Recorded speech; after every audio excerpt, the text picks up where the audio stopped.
Bharatiya Janata party के केंद्रीय नेतृत्व का निर्णय है और पार्टी का कार्यकर्ता होने के नाते ये मेरी जिम्मेदारी है कि पार्टी ने जो भी निर्णय किया है उसको स्वीकार करें और उस दिशा में आगे बढ़ें जहां प्रदेश का हित और देश का हित है। और आज की तारीख में ये आवश्यक है कि मध्य प्रदेश में फिर से भारतीय जनता पार्टी की सरकार बने।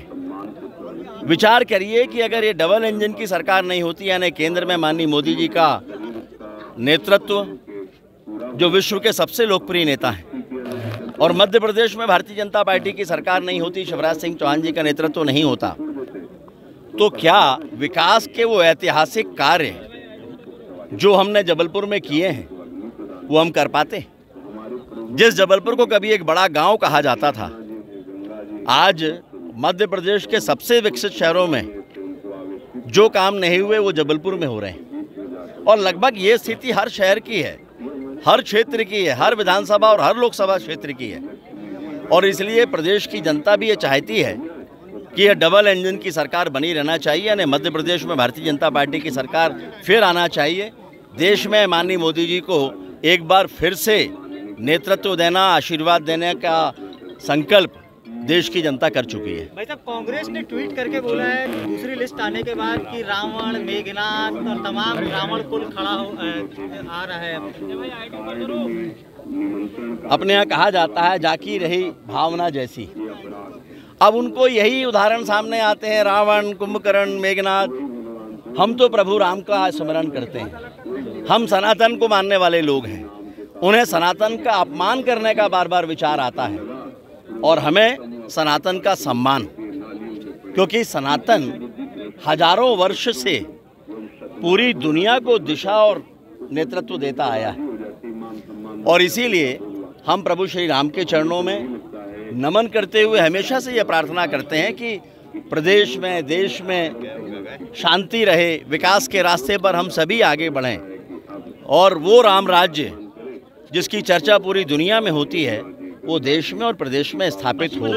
बड़ी चुनौती पश्चिम विधानसभा क्षेत्र को बड़ी चुनौती। देखिए, हर चुनाव अपने आप में चुनौती भारतीय जनता पार्टी मानती है कि हर चुनाव चुनौती है, लेकिन जहां ताकत भारतीय जनता पार्टी के कार्यकर्ताओं की हो, जहां जनता का आशीर्वाद हो, वहां ये चुनौतियां मायने नहीं रखती। भारतीय जनता पार्टी का कार्यकर्ता संकल्पित है अपनी ताकत और संगठन शक्ति के बूते। जबलपुर की एक पश्चिम विधानसभा क्यों, जबलपुर की 8 सीट और मध्य प्रदेश में 230 विधानसभा क्षेत्रों में अधिक से अधिक सीट पर भारतीय जनता पार्टी की जीत सुनिश्चित होगी। अभी बची हुई सीटों पर भी शीघ्र ही प्रत्याशी घोषित होंगे और आप देखिए कि मध्य प्रदेश में किस तरह का माहौल आपको दिखाई देगा। दूसरी लिस्ट क्या चौंकाने वाली रही है, क्या तीसरी लिस्ट में क्या कुछ ऐसे चौंकाने वाली आएगी? ग्वालियर से सिंधिया जी का भी नाम है विधानसभा। देखिए, भारतीय जनता पार्टी ने कोई किसी को चौंकाने के लिए निर्णय नहीं किया। अगर कांग्रेस इससे चौंकती है तो ये कांग्रेस का आंतरिक मामला है, क्योंकि कांग्रेस के पास ऐसे निर्णय करने का ना तो साहस है और ना ही नेतृत्व की इतनी क्षमता है और ना ही वहाँ ऐसे कार्यकर्ता हैं जो इन चीज़ों को स्वीकार करेंगे, जो पार्टी के निर्णय हैं उनको स्वीकार करेंगे। और इसीलिए कांग्रेस अनर्गल टिप्पणियां कर रही है, लेकिन भारतीय जनता पार्टी के सभी कार्यकर्ताओं की ताकत के बूते मैं इस बात को कह सकता हूं कि इस बार के विधानसभा चुनाव में जबलपुर की 8 सीटों पर और मध्य प्रदेश की 230 विधानसभा क्षेत्रों में अधिकतम पर भारतीय जनता पार्टी की जीत सुनिश्चित होने जा रही है। प्रदेश की सियासत में जो भी कद्दावर चले या जिन्हें हम रंगबाज कहते हैं, सभी मैदान में उतर गए हैं, तो क्या माने आपकी बार 200 बार फिर से रिपीट हो पाएगा या आप क्या कहें? देखिए, केंद्रीय नेतृत्व ने तो बार बार कहा है 150 से ज़्यादा सीटें, और इसका मतलब 150 पर ठहरना नहीं है। 150 सीटें भारतीय जनता पार्टी की निश्चित हैं। उससे बची हुई सीटों पर भारतीय जनता पार्टी और कांग्रेस के बीच में बंटवारा है, यानी उसमें भी सीटें हमारे पास में आने वाली हैं। और इसलिए भारतीय जनता पार्टी जनता के आशीर्वाद के बूते, अभी अभी जन आशीर्वाद यात्रा समाप्त हुई और आपने देखा है उस जन आशीर्वाद यात्रा को कितनी सफलता मिली है। कांग्रेस ने उसकी नकल करने की कोशिश की, जैसा उनका स्वभाव है। हम जब विपक्ष में होते हैं तो हम परिवर्तन की बात करते हैं, लेकिन कांग्रेस तुलना करती है तो रावण, मेघनाथ, कुंभकर्ण ऐसे ही उन्होंने तय किया जन आक्रोश यात्रा। तो जन आक्रोश यात्रा कांग्रेस के कार्यकर्ताओं के आक्रोश में ही बदल गई, हथियार निकल आए, मारपीट हो गई, धक्का मुक्की हो गई। ये दिखाता है कि कांग्रेस जो कह रही है उसको करने के लायक ना तो क्षमता उसके पास है, ना ही संगठन है और ना ही जनता का आशीर्वाद देने का मन है। बीजेपी आलाकमान ने सारे सीएम फेसेस को मैदान में उतार के रखा हुआ है। क्या शिवराज सिंह के लिए कोई भारतीय जनता पार्टी के लिए ये प्रश्न महत्वपूर्ण नहीं है, बेमानी प्रश्न है आज की तारीख में। जैसा मैंने कहा, हमारा एक ही लक्ष्य है कि एक एक सीट पर भारतीय जनता पार्टी की जीत सुनिश्चित हो, भारतीय जनता पार्टी की सरकार बने। ये प्रदेश के हित में है।